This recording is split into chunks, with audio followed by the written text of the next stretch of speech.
आपली मराठी भाषा आज मराठीसाठी आंदोलनं करावी लागत आहे आणि आम्ही मराठीच बोलतोय प्रत्येक वेळेला. आज मराठी पाऊलं पडते पुढे. म्हणजे आम्हाला जे 35 वर्षापूर्वी वाटलं, जे कळलं, त्यासाठीच आजही संघर्ष करावा लागतोय मराठीसाठी. आणि गणेशोत्सवाच्या निमित्ताने तुम्ही काय खास देताय? सांस्कृतिक कार्यक्रमांची सुरुवातच मुळात गणेशोत्सवातून झालेली आहे. म्हणजे एकंदरीत या कलामंचाची खासियत काय आणि लोकांना काय मिळतं याच्यात? वासुदेव असेल किंवा हे गोंधळी असेल, हे शहरी भागांमध्ये लोकांना पाहायला मिळतच नाही. तर त्यांना सांताक्लॉज माहिती असेल पण वासुदेव माहिती नसेल. आपली संस्कृती घेऊन त्या ट्रेंड बरोबर चालावं लागतं. आजच्या तरुण पिढीला कार्यक्रम कसा आवडेल आपला, याचा जास्त विचार करून आम्ही कार्यक्रमाची निर्मिती करतो. कलामंच आहे तो सांभाळताना आव्हानांना कोणत्या सामोरे जावं लागतं?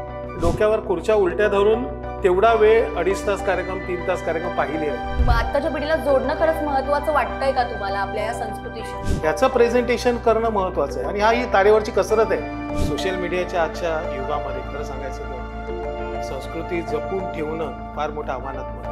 नमस्कार, मी प्रतीक्षा, तुमचं माय महानगर लाईव्ह आणि ओनली मानिनीमध्ये खूप खूप स्वागत करते. मंडळी, गणपती उत्सव हा तोंडावर येऊन ठेपलाय आणि गणपती उत्सव हा महाराष्ट्राच्या संस्कृतीचा आत्मा मानला जातो.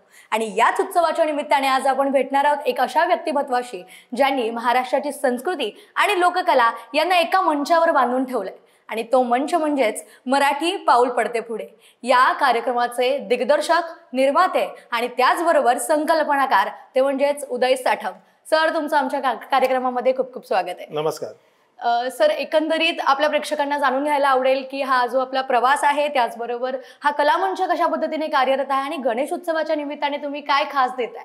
सर्वप्रथम तुम्ही आमच्या प्रेक्षकांना परिचय करून द्या.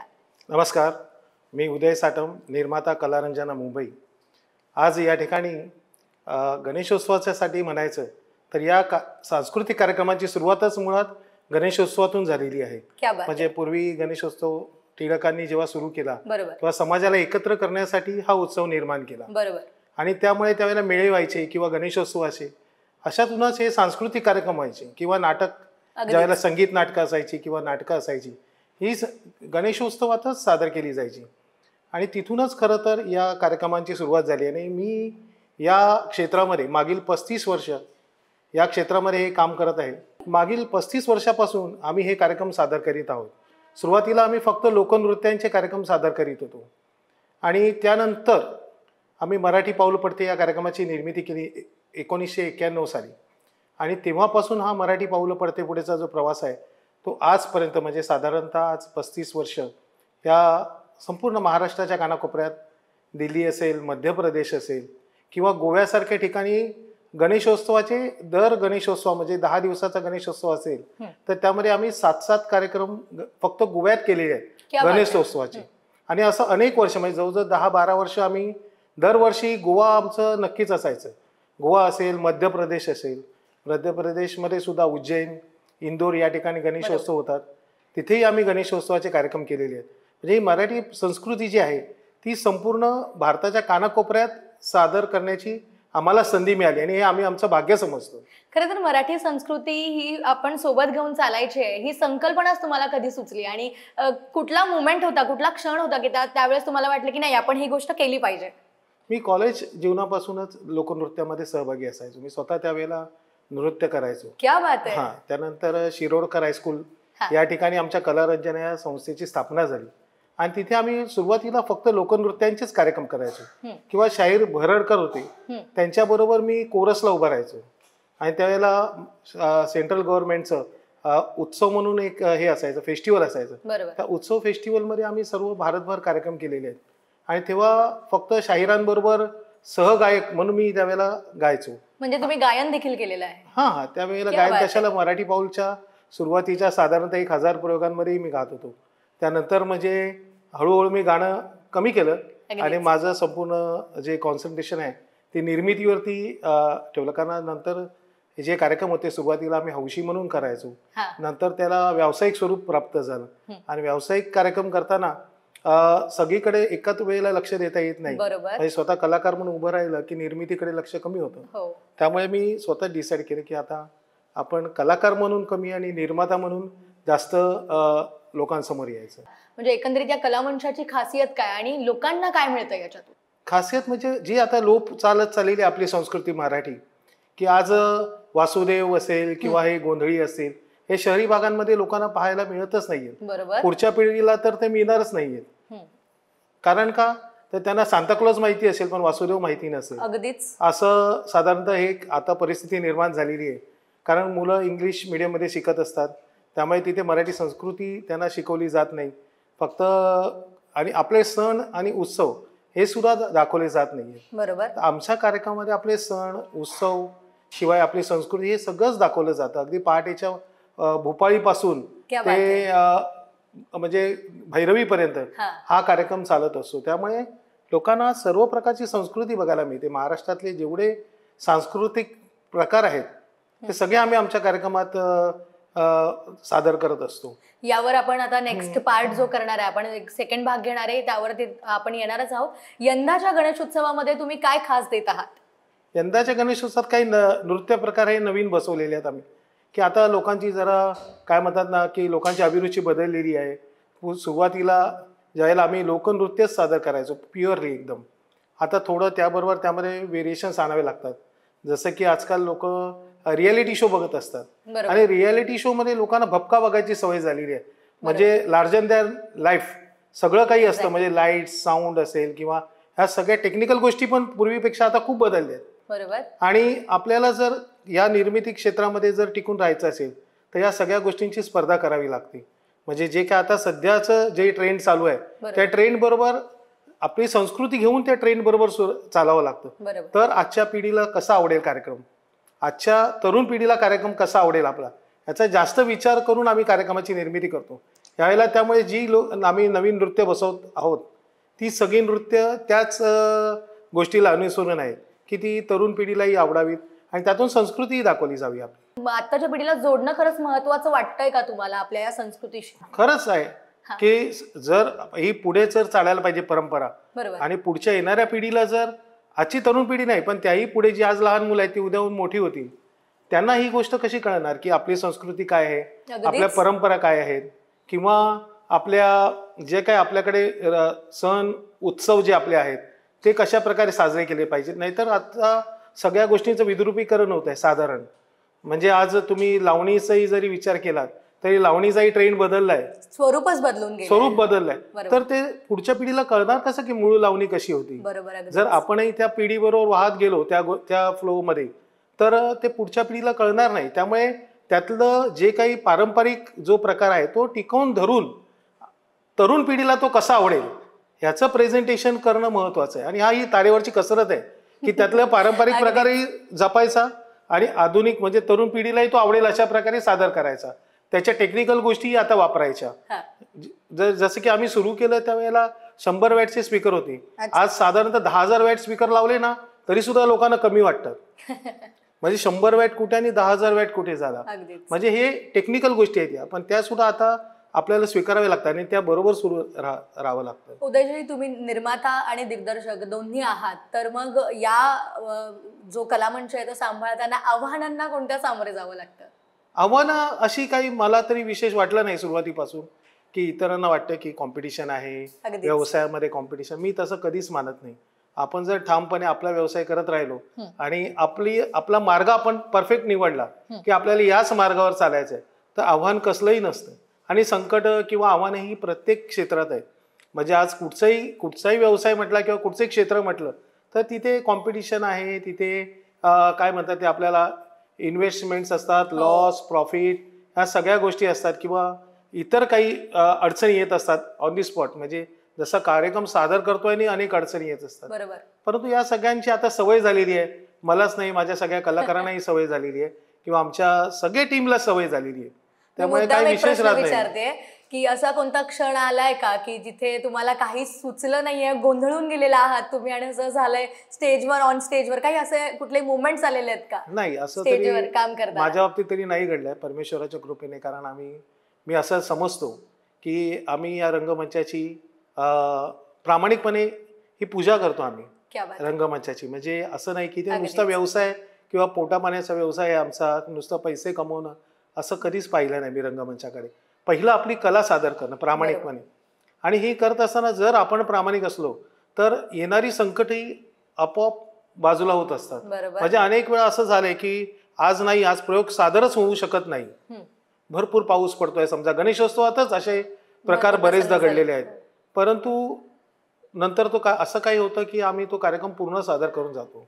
अनेक वेळा स्थळं बदलावी लागतात, इकडचा पूर्ण संच उचलून दुसरीकडे नेऊन ते सगळं लावून साऊंड लाईट सेट कलाकार सगळे करून आपल्याला कार्यक्रम सादर करावे लागतात.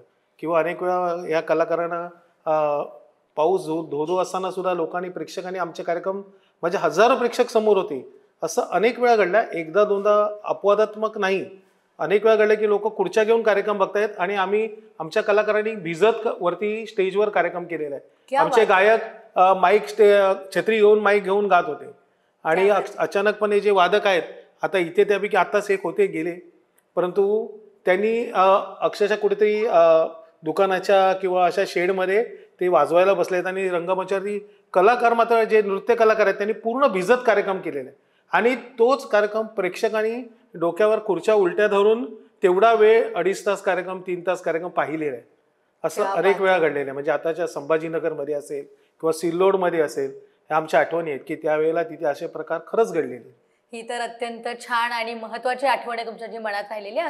असा कोणता मोमेंट होता का, असा कोणता क्षण होता का तिथे तुम्हाला असं वाटलं की नाही आता थांबावं, कुठेतरी खचलोय किंवा काय, असा कोणता क्षण आलाय का? नाही, आज मी सांगितलं ना की इथे जर तुम्ही रंगमंचाची किंवा रंगदेवतेची प्रामाणिकपणे पूजा कराल किंवा सेवा कराल तर असे प्रसंग येत नाहीत. आणि खचलं म्हटलं तर खचण्यासारख्या मनात अनेक गोष्टी असतात, परंतु जिद्द काय असते की आपल्याला याच मार्गावर चालायचं आहे. असं अनेक वेळा येत असतं की अरे आता काय करू, इथे सगळं संपेल, बरोबर, परंतु नाही, कुठेतरी मार्ग सापडतो. दुसऱ्या क्षणाला आपल्याला एक मार्ग सापडतो आणि आपण पुन्हा तिथे चालत राहतो. आणि रंगदेवता कधीच रंगदेवतेची सेवा करणाऱ्या एका सेवकाला कधीच नाराज करत नाही. आणि आतापर्यंत तरी आम्ही इथे टिकून म्हणजे आज 35 वर्ष आहे, माझ्यासमोर अनेक कलाकार आले, अनेक निर्माते या क्षेत्रातून, कारण ती लोक फक्त इन्व्हेस्ट करायला येतात, ते मुळात स्वतः कलाकार नसतात. अगदीच, ते फक्त त्यांच्याकडे लाखो रुपये घेऊन येतात, इथे इन्व्हेस्ट करायचे आहेत. आज मी 2 लाख लावले, 10 लाख लावले, उद्या डबल होतील. पण या आशेने जी लोक इथे येतात ना त्यांना ते यश मिळत नाही, असं माझं एक प्रामाणिक मत आहे. आणि जे फक्त कला सादर करण्यासाठी येतात त्यांना हे यश नक्कीच मिळतं.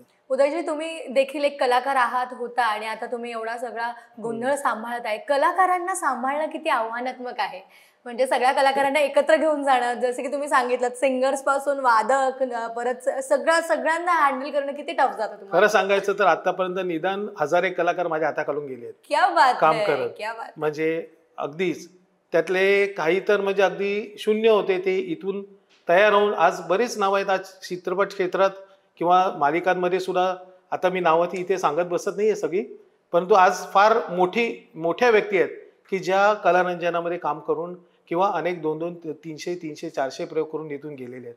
आज त्यांना बरंच नाव मिळालं आहे तिथे आणि आजही ती लोक जाणीव ठेवतात की ती लोक इथून गेले आहेत. हाच एक माझ्यासाठी मला आनंदाची गोष्ट हीच आहे की ती लोक जाणीव ठेवतात की आपली सुरुवात इथून आहे.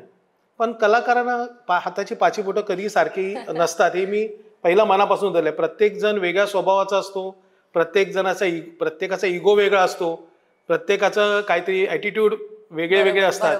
या सगळ्यांना पण एक कला असते निर्माता म्हणून, आणि तीच कला कदाचित माझ्यामध्ये आहे की या सगळ्यांना या अशा पाची बोटाने एकत्र धरून ठेवायची, आणि ती जर धरली तरच अशी ही मूठ बनते, आणि तीच आमची बनलेली आहे मूठ. क्या बात आहे. आता मी तुम्हाला शेवटचा प्रश्न विचारते तो, आणि सर्वात महत्वाचा म्हणजे आत्ताच्या पिढीला तुम्ही काय सांगाल? आपली संस्कृती जपणं महत्वाचं आहे का, आणि या कलेशी कसं जोडलं राहावं लागेल, काय सांगाल? सोशल मीडियाच्या आजच्या युगामध्ये खरं सांगायचं तर संस्कृती जपून ठेवणं फार मोठं आव्हानात्मक आहे. बरोबर, की मुलांना सोशल मीडियावरती पूर्वी असं नव्हतं, म्हणजे हे कमी होतं, म्हणजे मोबाईलही नव्हते, साधे मोबाईलही नव्हते. त्या काळापासून आम्ही काम करतोय. कोणाच्या तरी घरी फोन असायचा, त्याच्या घरी निरोप मिळायचे की या दिवशी प्रयोग आहे, आणि मग ते सगळेजण तेव्हा आम्ही गोळा करायचो. कोणाकोणाकडे तर तोही फोन नसायचा, घरी माणसं पाठवावी लागायची. ह्या काळापासून आम्ही काम करतो. आता कसं आहे, ही तरुण पिढी जी आहे ती मोस्टली वेस्टर्नाइज जे काय आहे त्या तिकडे जास्त आकर्षित होते, किंवा सिरियलवर बघत असतात. सिरियलचे जे काल्पनिक विषय खरं तर नाही, म्हणजे खूप रंगवून सांगितलेले विषय असतात, पण ते त्या सिरियल्स संध्याकाळी 7 वाजल्यापासून ते रात्री 10 वाजेपर्यंत अगदी महिलाही बघत असतात. त्यांना समोरून 3 तास खिळवून ठेवणं आपल्यासमोर हे खरं तर सगळ्यात मोठं आव्हान आहे, की त्यांनी ते सिरियल्स बघायचं सोडून 3 तास ते आपल्यासमोर बसले पाहिजे आणि त्या 3 तासामध्ये त्यांना आठवण नाही आली पाहिजे की आज माझी ही सिरियल चुकली. महिलांना बांधून ठेवताय अगदीच तुम्ही. ते म्हणजे कोणी तर हे खरं तर आम्हाला आव्हान आहे. तर तसंच तरुण पिढीसाठी आहे की त्या तरुणांना ह्या क्षेत्रात टिकवून ठेवणं. आणि आता यापुढे किती जण या क्षेत्रात उतरतील आणि जे उतरत आहेत, आजचा विषय आजचे जे सगळे कलाकार येत आहेत ते सगळे कमर्शियल आहेत टोटली. कारण ते पहिले विचार करतात की मला मिळणार किती, म्हणजे आपण काय देतोय. नाही, बरोबर आहे, बरोबर. हा विषय नंतर महत्वाचा आहे सध्या. आजचा सध्या तर सगळं असं आहे की मला मिळणार किती. सगळ्या क्षेत्रांमध्ये, चित्रपट क्षेत्र असो, नाट्य क्षेत्र असो, येण्यापूर्वीच ती लोक विचार करतात की म्हणजे इथे मी काहीतरी कष्ट करेन, माझं नाव कमवेन, नंतर मला मिळतील, हा विषय नाहीये. आज आल्याबरोबर दुसऱ्या दिवशी नाईट किती, हा पहिला विषय असतो. हा, तर त्यांना या क्षेत्रात टिकवून ठेवणं फार कठीण आहे आता या तरुण पिढीला. पण मला वाटतं त्यांनी उतरावं या क्षेत्रात. असंच ही जी संस्कृती आहे ती पुढे न्यावी. अगदी आपला स्वतःचा खरं तर इतर काही व्यवसाय असेल, तो व्यवसाय सांभाळूनही ती लोक या क्षेत्रात आपलं काम करू शकतात. अनेक लोक आज करतात. आमच्याकडे तर 70% जे माझ्याकडे कलाकार आहेत ते सगळे जॉब करून हे करत आहेत. त्यांचा म्हणजे मी जरी पूर्ण वेळ करतो तरी ती लोक त्यांचा व्यवसाय करून हे सगळं करत आहेत. तर मला वाटतं असं करायला काही हरकत नाही, पण थोडा वेळ तरी आपल्या संस्कृतीसाठी, आपल्या भाषेसाठी, आपली मराठी भाषा, आज मराठीसाठी आंदोलनं करावी लागत आहेत. आणि आम्ही मराठीच बोलतोय प्रत्येक वेळेला. आज मराठी पाऊलं पडते पुढे. आज कार्यक्रम आम्ही 35 वर्ष सादर करीत आहोत. म्हणजे आम्हाला जे 35 वर्षापूर्वी वाटलं, जे कळलं, त्यासाठीच आजही संघर्ष करावा लागतोय मराठीसाठी. ही खंत आहे थोडीशी की तेव्हाही मराठी भाषेसाठीच आम्ही हा कार्यक्रम आणि नावही ठेवलं की मराठी पाऊलं पडते पुढे, याचसाठी. आणि आजही तेच आहे. आजही ते कुठेतरी पाऊल पुढे आलं पाहिजे, यासाठी प्रयत्न केले पाहिजे. आणि तरुणांनी या क्षेत्रात उतरून नक्की काम केलं पाहिजे. आणि वाईट क्षेत्र नाही आहे, क्षेत्र कुठचंही वाईट नसतं. आपण कसं तिथे स्वतःला अस्तित्व ठेवतो आपलं, याच्यावरती सगळं अवलंबून आहे. तर तरुणांनी यायला काहीच हरकत नाही आणि इथे काम केलंच पाहिजे त्यांनी. आता लावणी म्हणा किंवा हे जे बॅनर्स नवीन निघालेत, मंच निघालेत, त्यांचं बदललेलं स्वरूप तुम्ही त्याकडे कसं पाहता? म्हणजे आता आपण सांस्कृतिक कलामंच प्रेझेंट करतोय, खरं तर दाखवतोय, संस्कृती आपण दाखवतोय, पण आता त्याचं जे वेस्टर्नाइज कल्चर झालेलं आहे, स्वरूप बदललेलं आहे, त्याकडे कसं पाहता तुम्ही? अनेक ठिकाणी तर आज लावणीच्या नावाखाली लावणीचा कार्यक्रमच नसतो मुळात. बरोबर. लावणीच्या नावाखाली वेस्टर्न डान्स किंवा हिंदी नृत्य कार्यक्रमाचे बॅनर लावणी असतं किंवा त्याच्यामध्ये लावणी लिहितात. काही ठिकाणी तर मी सांगत नाही कुठच्या निर्मात्यांची नावं घेऊ शकत नाही, कारण कुणालाही वाईट वाटू शकतं या गोष्टीचं. परंतु संस्कृती असं नाव दिलेलं असतं तिथे, म्हणजे महाराष्ट्र आणि काहीतरी पुढे संस्कृती वगैरे. आणि तुम्ही त्याचे पोस्टर पहा, त्या पोस्टरवरती म्हणजे अक्षरशः म्हणजे वाईट वाटतं या गोष्टी करताना. कारण ते फोटो, आता मी बोलू शकत नाही, ते आपला हा इंटरव्ह्यू चालू आहे, वाईट वाटतं ते बघताना. आणि कीवही येते त्यांची, कीव अशासाठी येते की ती लोक टिकत नाही आहेत. ती लोक त्यांचं लाईफ असतं 1 किंवा 2 वर्ष, जास्तीत जास्त टिकत नाहीत. म्हणजे ते काय करतात की प्रेक्षकांना जे हवं ते देत जातात नुसतं. म्हणजे समोरची जसा डिमांड, ते म्हणतात की त्यांचं म्हणणं असं आहे की जसा डिमांड आहे तसं आम्ही करतो. परंतु तसं नाही. आपल्याला मार्ग, प्रेक्षकांचीही अभिरुची बदलता येते, परंतु त्यासाठी आपण आपल्या गोष्टींवर ठाम पाहिजे. आणि खास करून या पश्चिम महाराष्ट्र किंवा ह्या भागांमध्ये अशा कार्यक्रमांचाच आज ट्रेंड आलेला आहे. अगदी आता हळूहळू तर मुंबईतही, म्हणजे यावेळेस जर दहीहंडी जरी आपण पाहिली तरी सांस्कृतिकपेक्षा हे असे प्रकार जास्त होते त्यामध्ये. आणि त्याच्यावर टीकाही होते, म्हणजे समाज माध्यमांमध्ये टीका पण होते त्यावर. परंतु त्या टीकेला कोणी व्यवसायासमोर सिरियसली घेत नाहीये. परंतु जर आपल्याला आपली संस्कृती टिकवायची आहे तर या गोष्टींपासून दूर राहिलं पाहिजे. महिलांसाठी किती महत्वाचं आहे, कारण आपण आता तुम्ही बॅनर्स, पोस्टर संदर्भात बोललात, तर महिलांचंच स्वरूपच बदलून गेलंय. आपण आता पारंपरिक लोकनृत्य म्हणा किंवा लावणी म्हणा, लावणीसाठी एक पोशाख असतो जो पारंपरिक असतो आणि तो प्रॉपर आपण न काही कुठे अंग दाखवता जे काही दिसतंय ते आपल्या परंपरेला अनुसरून असतं. तर मग महिलांसाठी काय सांगाल तुम्ही? आज हा प्रकार मुंबईतले कलाकार करत नाहीयेत. मला सुदैवाने सांगतो आणि अभिमानाने सांगतो की मुंबईतल्या ज्या लावणी कलावंत आहेत त्या हा प्रकार करत नाहीयेत. परंतु अनेक अभिमानाने, आम्ही मुंबईतला कलाकार आहे याचाही अभिमान आहे आणि त्या करत नाहीयेत याचाही अभिमान आहे. परंतु मुंबईच्या बाहेर ज्या काही कलाकार आहेत किंवा काही कलाकार मुंबईतूनच बाहेर जाऊन इतर ठिकाणी काम करत असतात, त्यांच्याकडे हा सर्रास प्रकार करतो. बरोबर. आणि म्हणजे कपडे तोकडे घालणं किंवा इतर काही असू शकेल किंवा विचित्र हावभाव करून प्रेक्षकांबरोबर नाचणं. त्यामुळे काय होतं की हा जो ट्रेंड आहे तो बरं आहे, आपली जी मूळ लावणी आहे ही फार त्यापासून दूर जाऊ लागलेली आहे आणि हा नको तो प्रकार त्यामध्ये घडलेला आहे. परंतु जो खराच चांगला प्रेक्षक आहे, मी अभिमानाने आम्ही आणि एक गोष्ट सांगू की आज जसं की आम्ही मागील 8 वर्ष इंदोरला जाऊन लावणी सादर करतो. 3 दिवस तिथे लावणी हा प्रकार आम्ही सादर करतो. ती लोक 8 वर्ष सलग आम्हालाच का बोलवतात? बरोबर.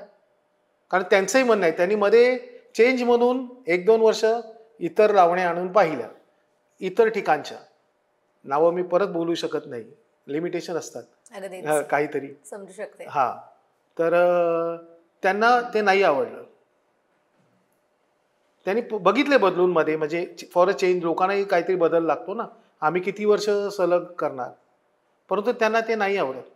म्हणून ते दरवर्षी आम्हालाच, कारण आम्ही तिथे जाऊन दर्जेदार लावणी देतो आणि फक्त दर्जेदार लावणी देतो.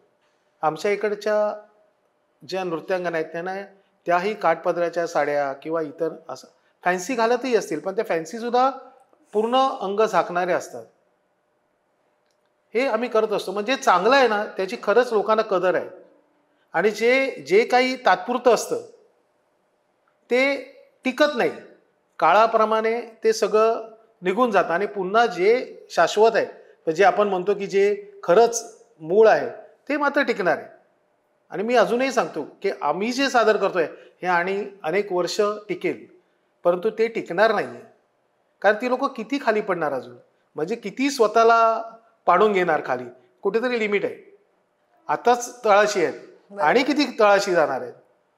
परंतु आपल्या लोककलेचं तसं नाही. लोककला आजही तुम्ही सादर करा, तेवढंच प्रेक्षक चांगल्या प्रकारे प्रतिसाद देतो आणि आमच्या व्यवसायावर किंवा आमच्या सादरीकरणावर त्याचा कसलाही परिणाम झालेला नाही. मग कारण आम्ही त्या गंगेमध्ये वाहत जात नाही, ती जिथे वाहते तशा प्रकारे जात नाही. आम्ही आमचा स्वतःचा प्रवाह निर्माण केलाय, आम्ही त्या प्रवाहाप्रमाणे चालतो. खूप खूप धन्यवाद तुम्ही तुमचा आम्हाला अमूल्य वेळ दिल्याबद्दल. मंडळी, हा तर होता पहिला एपिसोड आणि यानंतर आपण देखील दुसऱ्या एपिसोडमध्ये पण येणार आहोत, ज्यांच्यामध्ये आपण कलाकारांचे संवाद साधणार आहोत आणि भरपूर मजा मस्ती होणार आहे. तर मराठी पाऊल पडते पुढे, खरंच हा एक सांस्कृतिक कलामंच आपल्या संस्कृतीला पुढे घेऊन जात आहे, ही खरंच अभिमानाची गोष्ट आहे. आणि मला नाही, तुम्हाला देखील यांचा अभिमान वाटला असेल. तुम्हाला हा व्हिडिओ कसा वाटला हा आम्हाला कमेंट बॉक्समध्ये नक्की कळवा. आणि हा व्हिडिओ आवडल्यास जास्तीत जास्त लोकांपर्यंत शेअर करा. माय महानगर लाईव्ह आणि ओनली मांडणी चॅनलला सबस्क्राईब करायला विसरू नका आणि सर्वात महत्त्वाचं म्हणजे हाईप करायला विसरू नका.